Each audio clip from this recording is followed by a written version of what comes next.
Hello, everyone, and welcome to our series on Edpuzzle, where today we're looking at science class and how you can supercharge your classroom teaching with Edpuzzle. Now, with all that's going on, you might be wondering, why should I start using videos with my students? Well, as a former teacher myself, I can attest that when you start using Edpuzzle videos with your students, it will give you superpowers. When students watch a video lesson, they're able to learn content in a visual, engaging way. But even better, they're able to learn at their own pace. We as teachers know that some students move faster while other students move slower, but those differences shouldn't determine whether or not a student is successful. With videos, students can watch, pause, and rewatch as many times as they need to master the content. However, if you've ever used a video in class before, you know one of the biggest challenges is accountability. Who watched the video, who didn't, who paid attention, who's confused. This is where Edpuzzle comes in and gives you the tools you need so you can hold all of your students accountable for what they're learning. Lastly, by embedding interactive questions into the video, you can shift learning from being passive towards being active, which we know leads to higher student engagement and stronger learning. And so all of this put together means that Edpuzzle will be a game changer for you and your students, regardless of what learning scenario you're in this upcoming year. Using video lessons empowers you to deliver an amazing lesson, whether you're in class with your students or not. And so we are so excited to show you how you can use Edpuzzle in your science class. And we're going to start by talking about what goes into a great science lesson. Now, my guess is this looks pretty familiar because this is probably what many of you are already doing most days in class. You start off a lesson by introducing students to the content they're learning or the skill they're practicing, and then you give them a chance to practice or go hands-on. You as a teacher have time to pull small groups, to give individualized feedback, to lead class or student discussions, and help everyone develop those higher order thinking skills. Now, Edpuzzle fits into the first piece of this. Use a video lesson to introduce your students to the content. If you want to get creative, you can even use a video to help your students practice or go hands-on. But the main idea is that you as a teacher are no longer spending your time lecturing or providing direct instruction. Now, with all of that extra time, you have more capacity to pull small groups, more capacity to lead discussions, give students feedback, and differentiate so that every student can succeed. Now, rather than listening to me talk about this anymore, I want to dive in and show you exactly how you can get started with this. Because using videos in your class is not something that takes hours, days, or weeks of preparation. It's something that each of you who are watching this can get started with right now. Now, the easiest way to get started is use any of the amazing science videos that are already out there and repurpose them for your class. It's simple to find an amazing science video, spend a few minutes adding some questions, some notes to personalize it, and to have an amazing lesson you're ready to share with your students. Science is one of the most fun subjects, and if you can use videos to teach the content, you'll have so much more time for those hands-on time, the labs, the inquiry, the discussions. So let me show you just how easy it is to actually do this for your class. So I'm going to go ahead and flip you over to my screen. And here I am on Edpuzzle, and I'm going to search for a science video. And I can do it in a lot of ways. This main search bar at the top is great. But honestly, I think my favorite science channel is coming on down here to the National Geographic channel. Now, I love Nat Geo footage. It's super high quality. I know it's really engaging, and I always can trust the content is accurate. When I teach my unit on the solar system, I love using this first video as an introduction. It does a great job helping students understand all of the planets, the order that they're in, as well as the position and the role of the other bodies in our solar system. But no matter how good this video is, I need to edit it if I want it to be a full lesson for my students. Now, the first thing I could do is I could cut out sections of the video if I didn't want all of it, but I actually like this whole video. So just come over to questions, This is where we can make a difference. I recommend you start every video lesson with an audio note. It gives you a chance to say hi to your students, let them know what they're about to watch and why, as well as set the expectations for what you want students to be doing. We'll just go ahead and click on this microphone. And good morning, everyone. Today, you're going to be building your own model of our solar system. And so this video is going to give you the information that you need. Now, before you start, make sure you've read through the directions I posted on Google Classroom. And as you watch, remember to pause the video so you can take detailed notes on all the planets and the other bodies of the solar system so that you have enough information to build your model afterwards. Enjoy. All right, that's saved. Go ahead, insert that into the video. And that small little 30-second addition is really going to change how students engage with this video. Now they first hear your voice, which gives it a bit of a personal touch. That also gives the video more purpose, but they also understand why they're watching this so that they're prepared to build a model on their own afterwards. Now, to help make sure students really engage and remember the content, we can embed questions. This can force students to pause, process, and reflect on what they've learned. So maybe back here, right after we talk about gas giants versus terrestrial planets, we'll ask, what is the best description of a terrestrial, let's just actually type terrestrial planet. There we go. And so this will force students to reflect on what they just heard. If they forgot or didn't really process it, they can go back and hear that section one more time. But this will make sure they really remember it. Now, we can also include helpful hints at points throughout the video. So if there is key information, it can be helpful to guide students and show them exactly what they need to focus on and remember. So maybe right here, we'll just tell students, make sure to write down this important fact about Venus in your notes. So if we wanted them to make sure they remembered this fact, we could put a note in to make sure that their focus is directed there. And so it's simple to go through the entire video, use questions to check that comprehension and help students practice processing and recalling the facts they're learning. Use notes to guide them on the important things they have to remember. And I'm not going to go through and show all of this right now, but you get the idea. So the last thing I do want to focus on in this video is what you should be doing at the very end of the video. So at the very end of the video, last couple of seconds, I like to embed some open-ended questions for my students. The first thing I might ask them is do you have any questions about the solar system? And so I create this open space for students to let me know what they want to learn more about, what they're confused about, and they have space to do that. I'm going to embed another one, and I'm going to get students to reflect on how they're feeling. I'll ask, how confident or how prepared do you feel to build a model of the solar system? And we could do it on a fist to 5 or a 1 to 5 scale that I could have students rate themselves on how confident they are. So these are simple additions for you as a teacher, maybe 10 seconds to type those out, but they give your students a chance to share, which is such valuable information for you as a teacher. Seeing who understands the content, who's confused, where they need support. Now, the next thing I make sure to do at the end of every video is have clear directions on what comes next. Students have finished, now what? So let's go ahead. We're going to embed a note right here at the end of the video. And I like to record audio notes. It's always my preference. So let's go ahead and record one. Nice work. You finished the video, and my expectation is you've taken lots of notes on all of the different bodies of the solar system. Now, as I mentioned earlier, you're going to be building a model of the solar system on your own.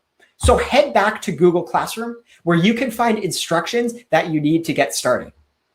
Now, during our small group time this afternoon, we're going to check in on the progress you've made. So make sure you've completed all of the day one steps before then. Work hard, and I'll talk with you soon. Great. There's our note. We'll go ahead and save that into the video. And now students know exactly what to do when the video ends. They're going to go back to Google Classroom.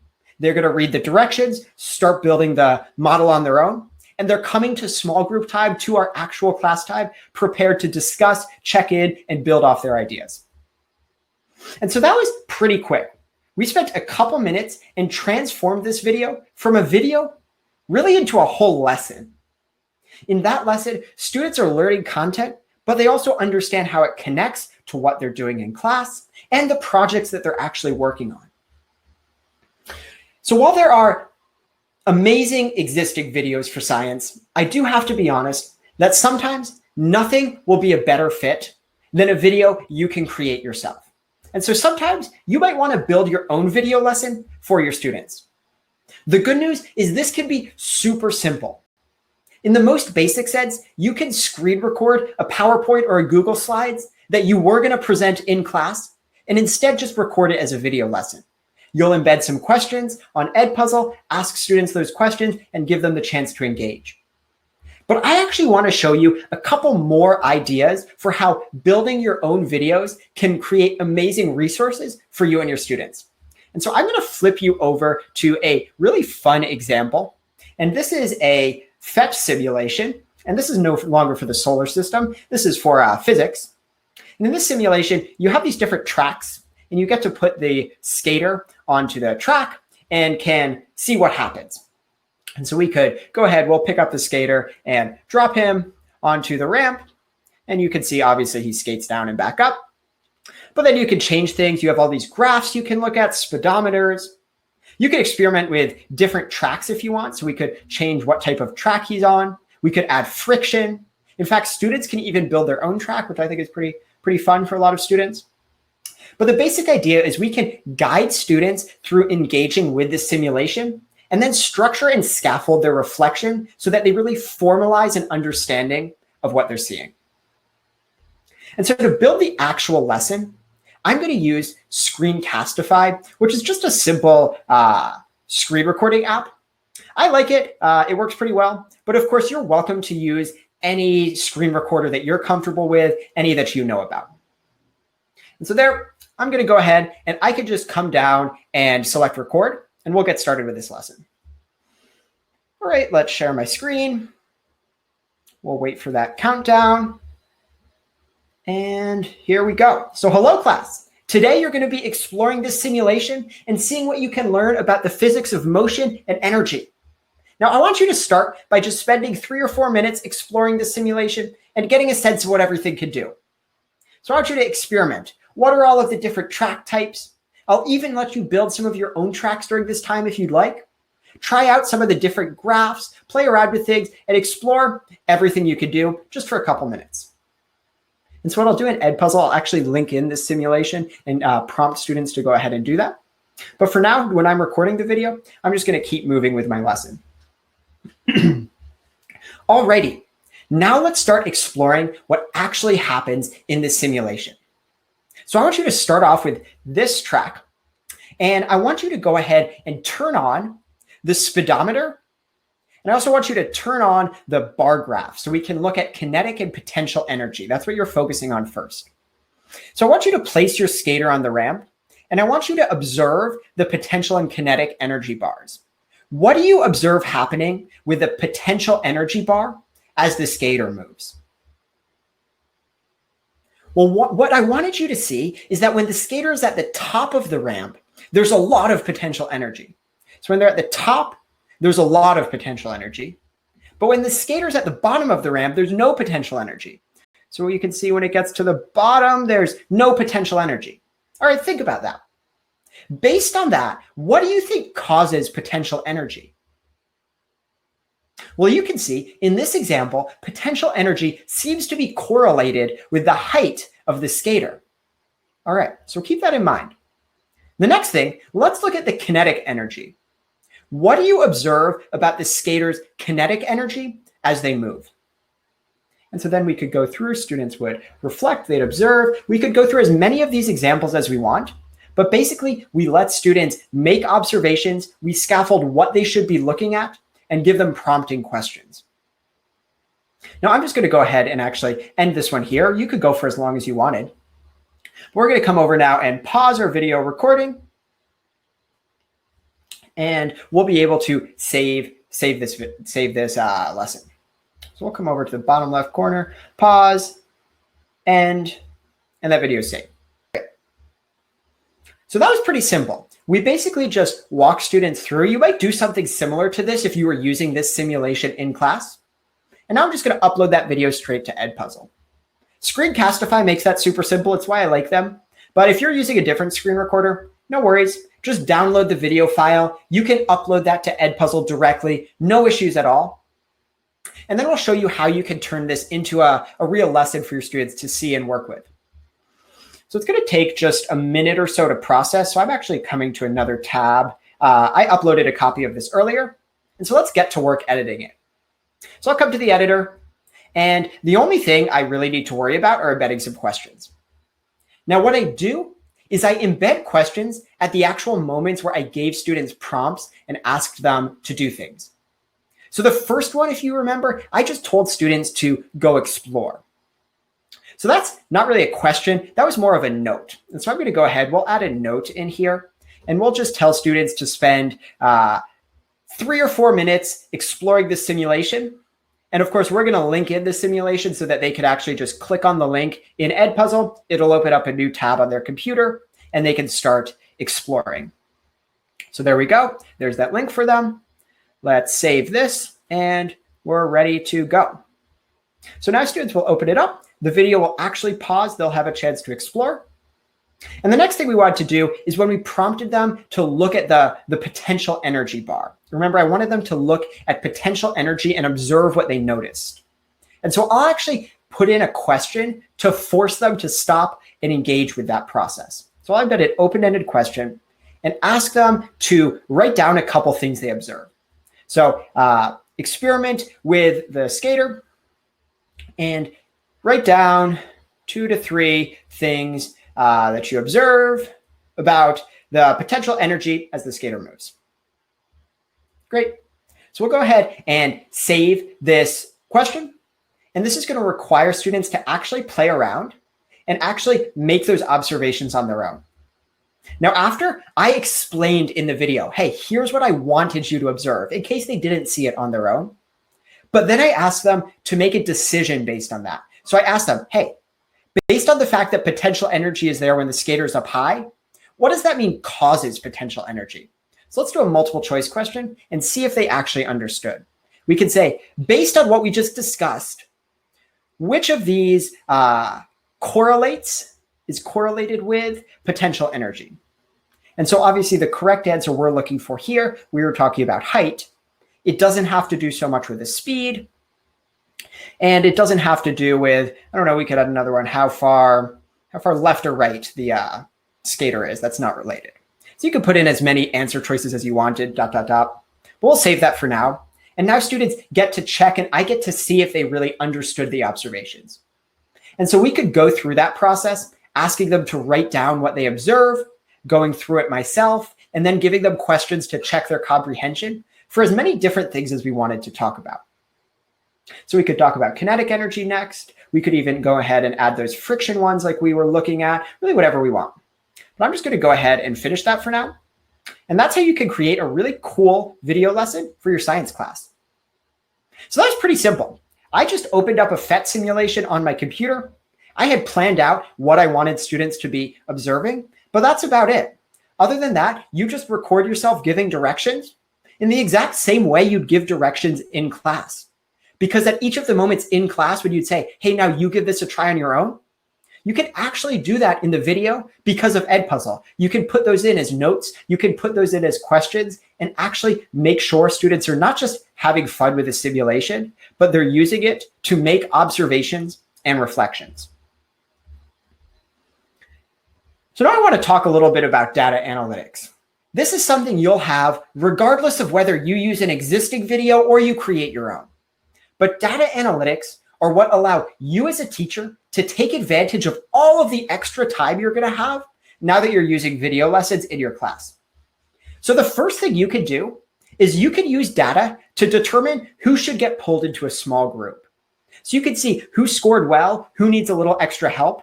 And you can create these dynamic small groups that are changing each day based on who you actually see needs help. Now, for those students you're pulling into a small group, you can see what questions they got correct or what their ideas were by looking at their open-ended responses.